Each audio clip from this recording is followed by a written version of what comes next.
Welcome to the Profitable Painter Podcast. The mission of this podcast is simple: to help you navigate the financial and tax aspects of starting, running, and scaling a professional painting business. From the brushes and ladders to the spreadsheets and balance sheets, we've got you covered.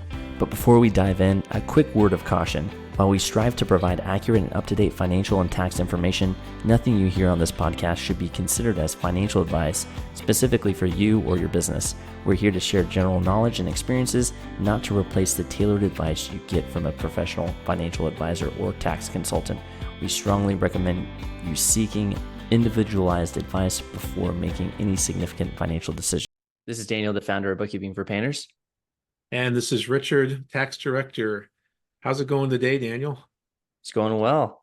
I'm excited. We're going to a SpaceX launch. We're near Cape Canaveral, so we're taking the family, and we're gonna spend the night at a hotel. I guess the hotel is like so close that you can actually see the rocket's launch, and then we'll probably go to the beach and watch the rocket from there. But that's going to be tomorrow around midday, hopefully. And maybe go to the facility, the museum. I forgot what it's called. Kennedy Space Center. Is that right? Yeah, that's awesome. I would love to see a rocket launch. I've seen them from a distance, like Orlando, but to be up close and actually see it take off would be an incredible experience. We did go to the Kennedy Space Center last summer. My son, they have a playground there, like an indoor playground, and my son thought that was the most impressive part. I personally really loved the space shuttle exhibit because I was born in the early 80s and I grew up with that. So that was really cool. And they also have like the Saturn V rockets there. So I think you guys will have an awesome weekend. I'm happy for you. Yeah, I'm excited. So, which takes us into our completely unrelated topic of this week's podcast, which is the 5 tax strategies that are the worst for painting business owners. Yes, we usually always bring you great ideas. Today we're going to bring you terrible ideas that we don't want you to use. And the reason we are bringing this up is because these are actually pretty popular ideas. There's a lot of misinformation, bad information around some of these strategies. And if you are on Facebook or Instagram, or especially TikTok, it's likely that you've heard some people talking about these things. And so we thought we'd kind of point out the ones that we would tend to steer you away from, because we don't want you to have any bad information. The reason that this is bad strategies is usually because the people who promote these things, they're not accountants, they're influencers, and their goal is not necessarily your best interests or what's going to save you money and grow your business. Their interest is what's going to get them clicks, what's going to drive up the algorithm. And so you'll see stuff that is either like incomplete information, a misapplication of the law, or sometimes, just plain bad advice. And you need to be very careful that you don't get caught up in something like this. Yeah, I think it was like a couple months ago. It was like a trend on a lot of social media sites with folks in the painting industry posting about, oh, I hired my son and daughter to be models, and so we take pictures of them for advertising, and we're paying them some exorbitant salary per year as a write-off, like I'm paying them $40,000 a year or something. I don't remember the exact figures, but it was just like just for them being in pictures, they're getting like this crazy amount of money that they're paying their kids, which we do. There is a right way to pay your kids. Not saying that that's not a thing, but you kind of have to do it within reason. Right. That's what makes these things dangerous, is because there's usually some grain of truth in here. And like you said, paying your kids, if done correctly, is a legitimate strategy, but the way it's being promoted is not going to fly. And we can't just say, well, I was relying on so and so, listening to their advice. Uh, we don't want you to end up like Wesley Snipes. And I I think the average age of our audience knows who Wesley Snipes is. He was a pretty popular actor in the 1990s. He was in movies like Demolition Man and Blade, and he got caught up into some really bad advice. He listened to a man who claimed to know what he was talking about, and um, told him that he didn't have to pay taxes if he filed certain paperwork, and that he should, send in these amended returns to get these huge refunds. And it ended up where he had to go to court, and he was charged criminally for, trying to defraud the United States Treasury. He was convicted, and he spent 28 months in federal prison and was fined $5 million. I mean, the good news for Wesley is that he came out of the situation with a much better attitude. He took responsibility for his mistakes, and it sounds like his acting career is starting to rebound. But not, no one listening to this is going to go to jail or anything. But we don't want you to make similar mistakes and have you overpay in taxes, or set yourself up for an audit, or just cause yourselves problems because someone gave you bad advice.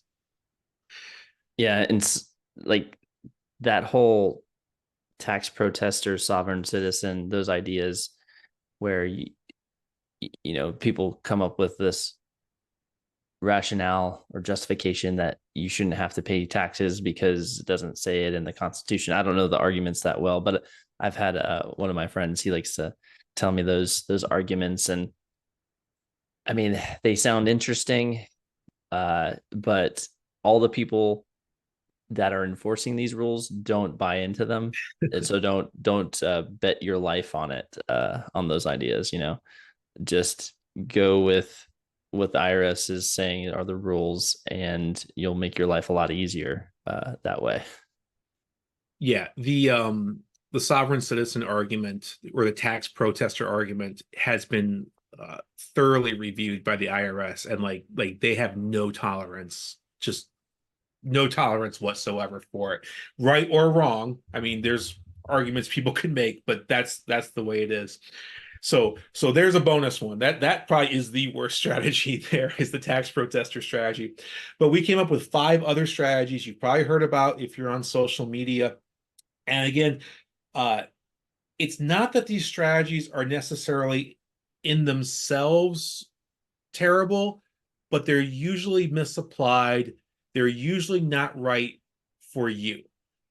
Under the right circumstances, with a qualified tax professional, you might be able to get some of these to work, but for most people, these are not good ideas. So, number one is the Section 1202 qualified small business stock.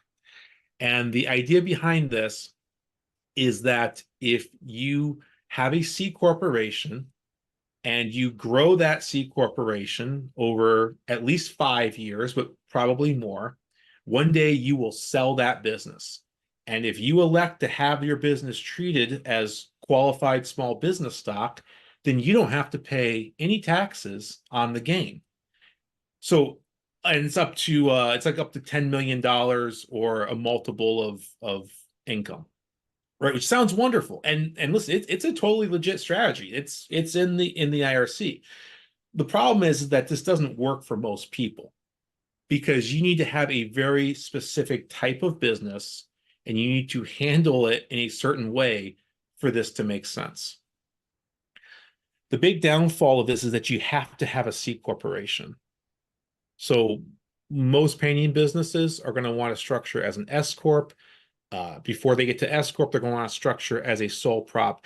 And this strategy requires you to be a C-Corp and stay a C-Corp right out of the gate.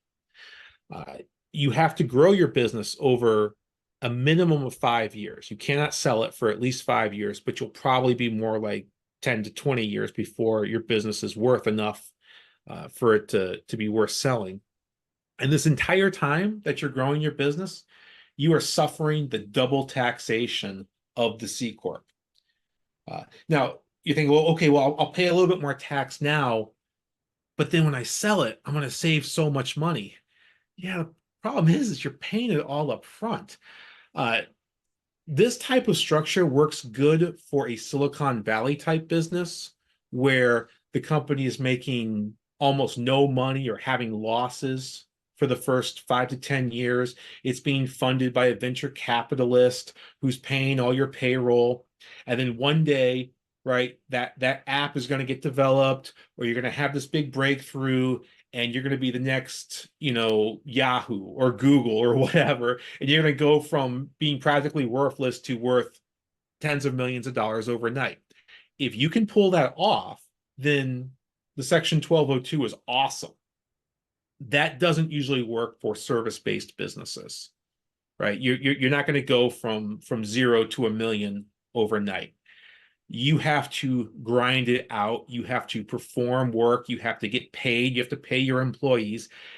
And this whole time, you're going to be paying double taxes on all the money you make. Um, when you go to sell your company, what makes a company attractive for sale? Well, the first thing a buyer is going to look at is what kind of profit do you make? So you have to make profit and pay double taxes on that profit in order to be attractive to a buyer. If you don't have profit, no one's going to pay you for the company, and the section 1202 isn't going to matter anyway. Yeah, I think that's the key is, you in order to sell your business, you have to show that you're profitable. Nobody wants to buy a service business that isn't making any money. Or if they do want to buy it, they're not going to pay very much for it. So you're if you're trying to make sure your business doesn't show any profit for all this time to not pay tax, and then you try to sell it, you're not going to get any money. Uh, or the other option is just run it normal, have a bunch of profit, then you're paying a bunch of tax, and then maybe you can sell it and get a good game. But again, you've already paid all these taxes for the last 5, 10 years or whatever it's been.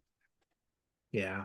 And then the other aspect too is C-Corps are a lot harder to sell, especially when it comes to painting businesses. Most buyers are going to want the more efficient taxation of an S-Corp.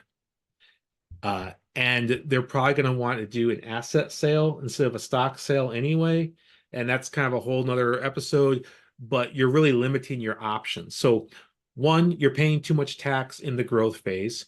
Two, you're limiting your options for when you do want to cash out, all in the hopes that you'll be able to not have to pay capital gains on the stock sale.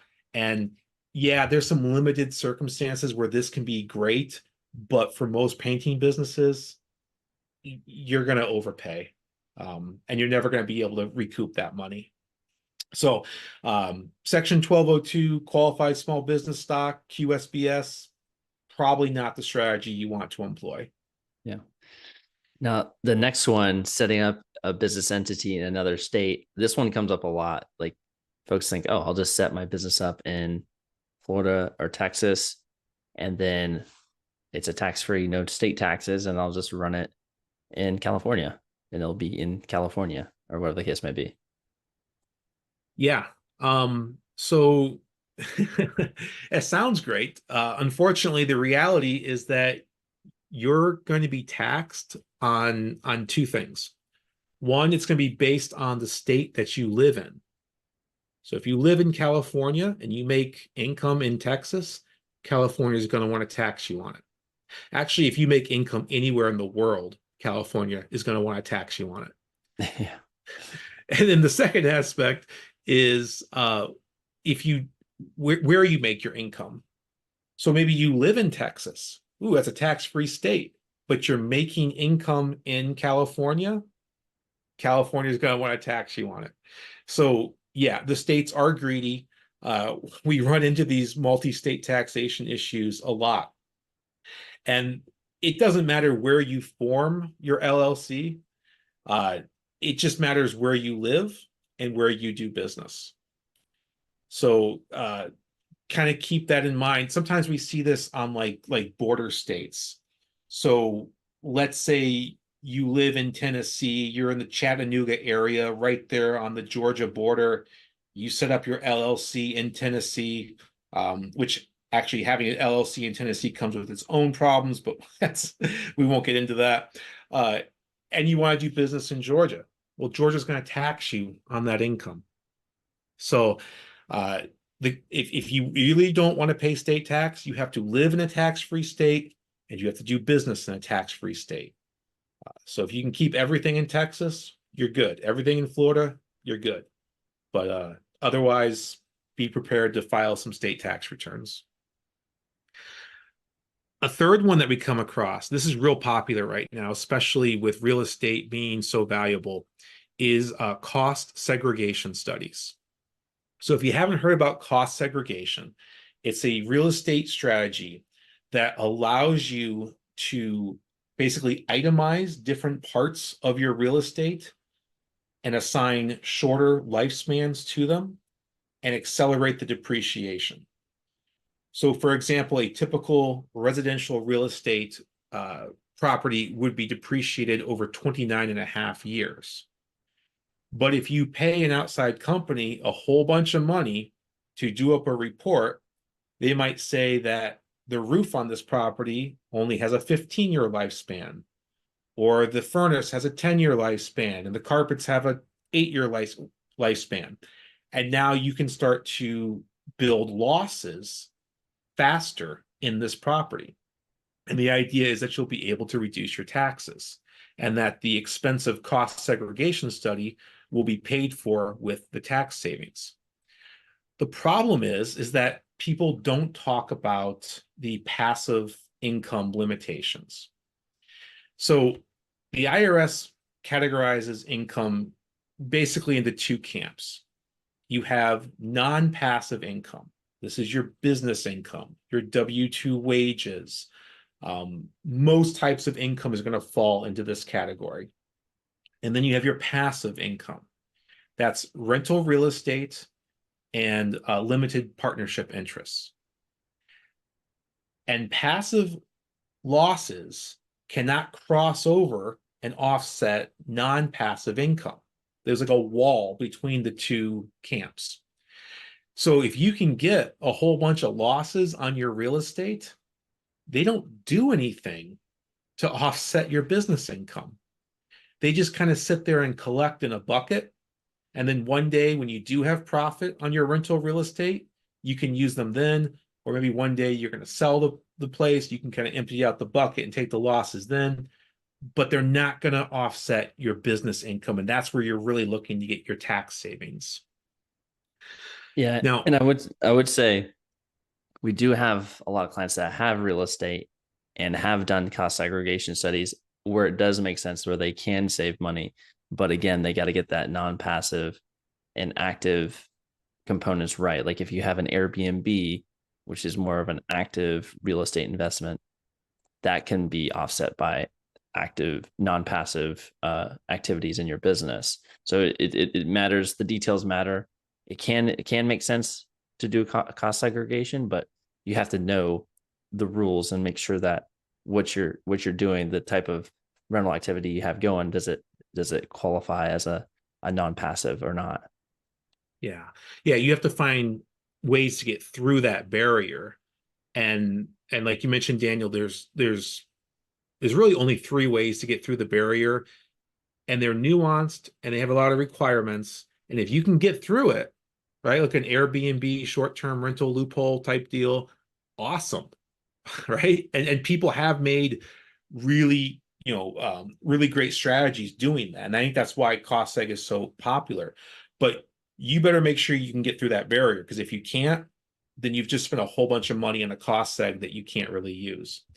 So if people tell you, "Oh, I'm a real estate professional," because that's one of those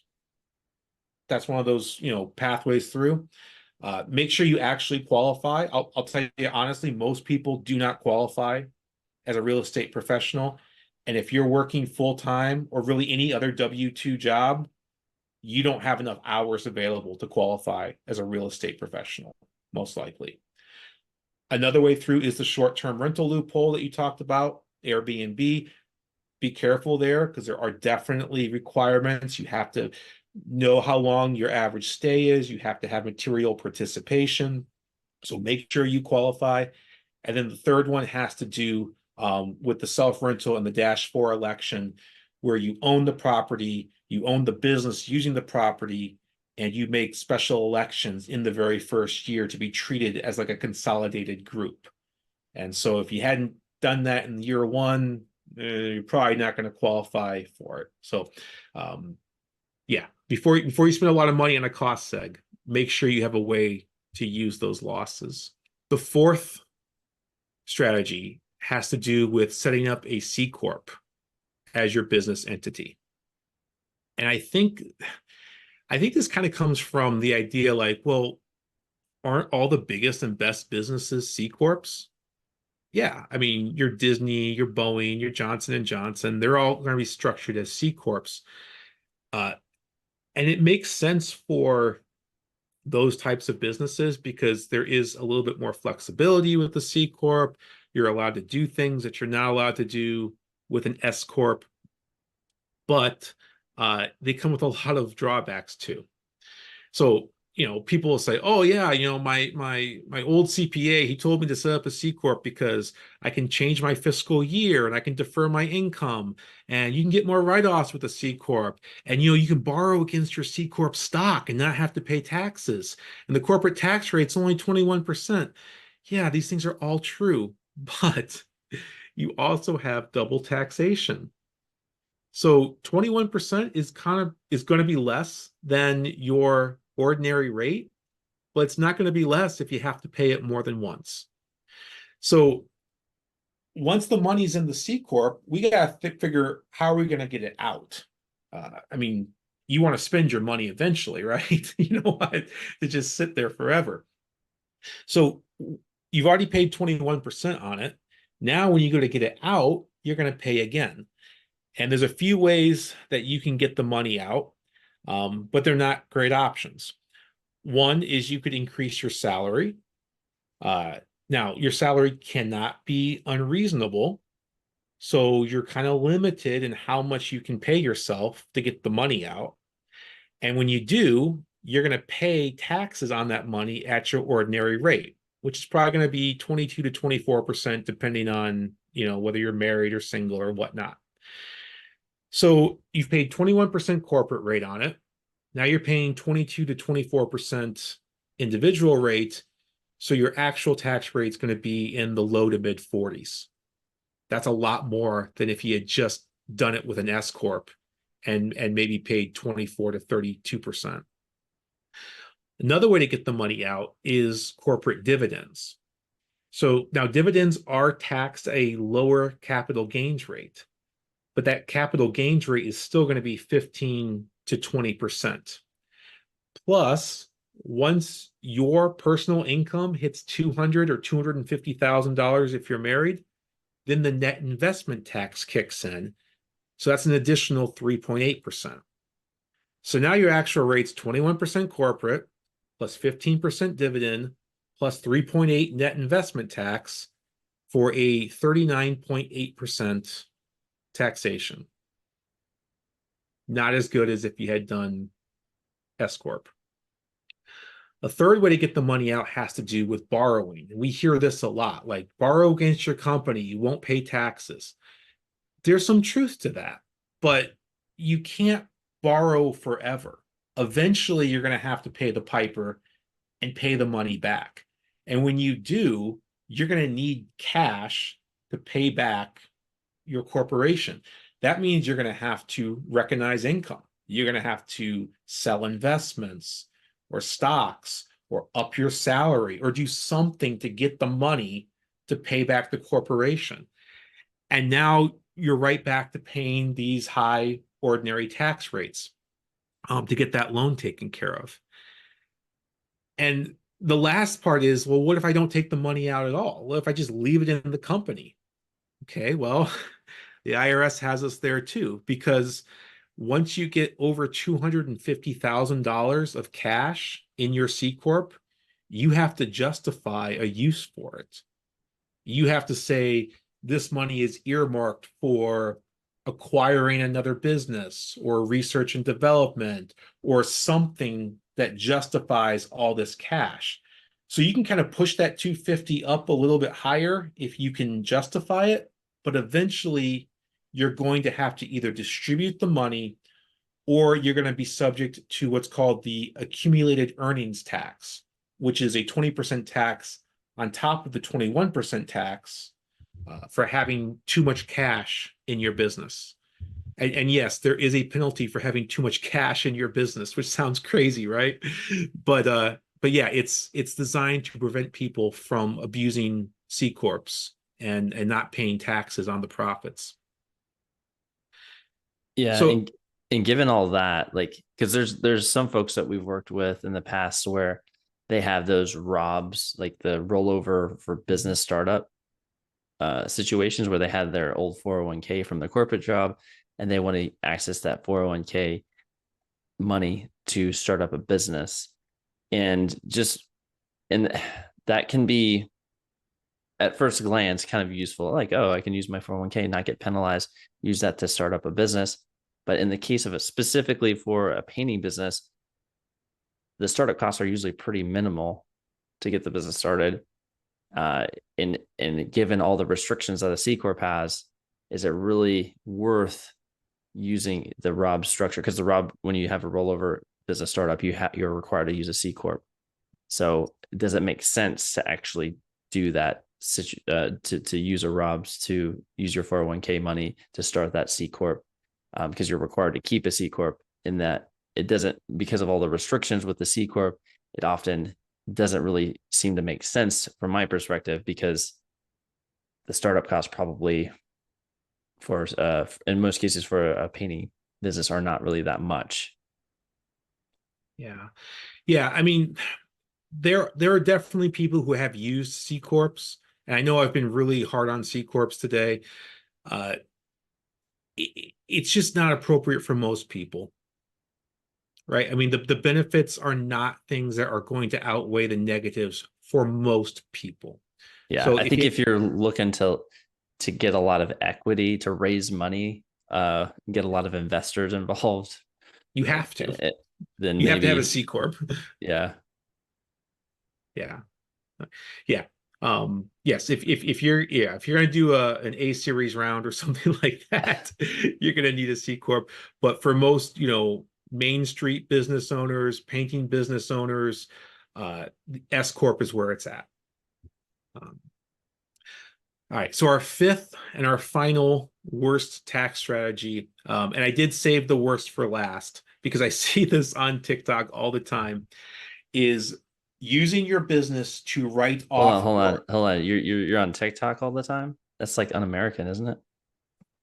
uh yes, it is. No.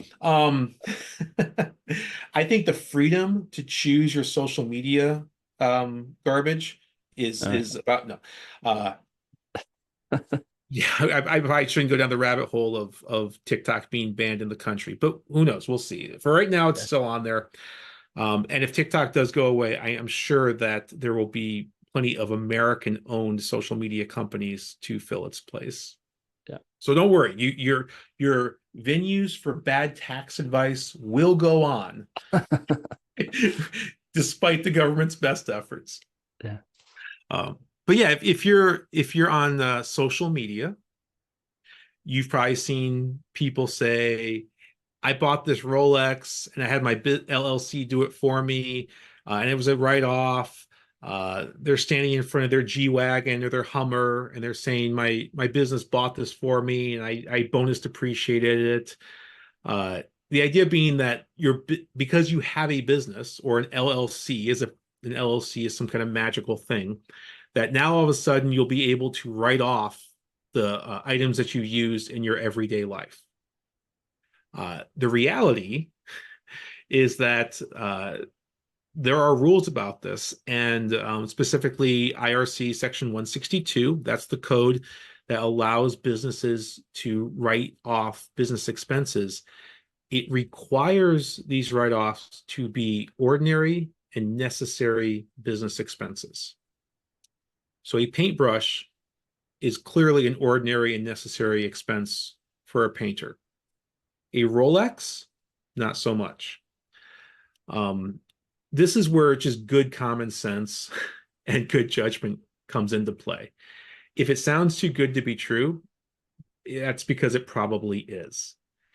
And the fact that you maybe discuss a little business, or you film yourself on this vacation, or you film yourself wearing this Armani suit does not automatically turn a personal item into a business necessity. So be very careful of anyone who says that they are writing off their lifestyle. No, they do not need to maintain a certain brand. This has actually been litigated in tax court quite a bit, and I'm going to refrain from referencing the tax court cases. But if you really are interested in this, um, it's an interesting read. There have been only one or two entertainers who have been able to pull this off, and it was under extreme circumstances and stuff that's probably not appropriate for the podcast. So go do your tax research if you if you want to find out about that. But yeah, hair, makeup, clothing, watches, jewelry, non-business vehicles, vacations, it's personal. Uh, I mean, we talk about maybe combining a little bit of recreation with a primarily business trip. That's one thing. But the other way around, where it's primarily recreation, with just a little bit of business thrown in, that's not going to fly under audit. Yep. All right. Well, those are the 5 worst tax strategies for your painting business. So uh, please do not take that advice and implement it immediately. Yes, do Again, not this listen. these are the 5 worst ones. So Yes. uh yeah, if you need some help with tax strategies, definitely get a hold of a tax professional that you trust, and stay on the path, the righteous path. Don't mess with the IRS, because they're going to get their money. But any last thoughts on this one? I like what you said, Daniel, because again, I hope nobody walks away from this feeling offended, like, oh, Richard just pooed all over my favorite strategy. Because, like we said, these strategies have limited uses, but they really have to be pulled off right. So get with your tax professional, talk out the details, make sure you understand all the nuance so that you don't get caught with some bad information. And social media is not the place to get that information, unfortunately. Right. Yeah. A 30-second clip on TikTok. I mean, there might be something to that 30-second clip, but there's probably things they didn't mention, some additional hoops you got to jump through, uh, that they couldn't fit into that segment. So Guarantee. definitely, yeah. All right, cool. Well, if you have any thoughts, definitely let us know. Go to Facebook, type in "Grow Your Painting Business," send an invite to us, join the conversation. Let us know what your thoughts are on this episode or future episodes. And with that, we'll see you next week.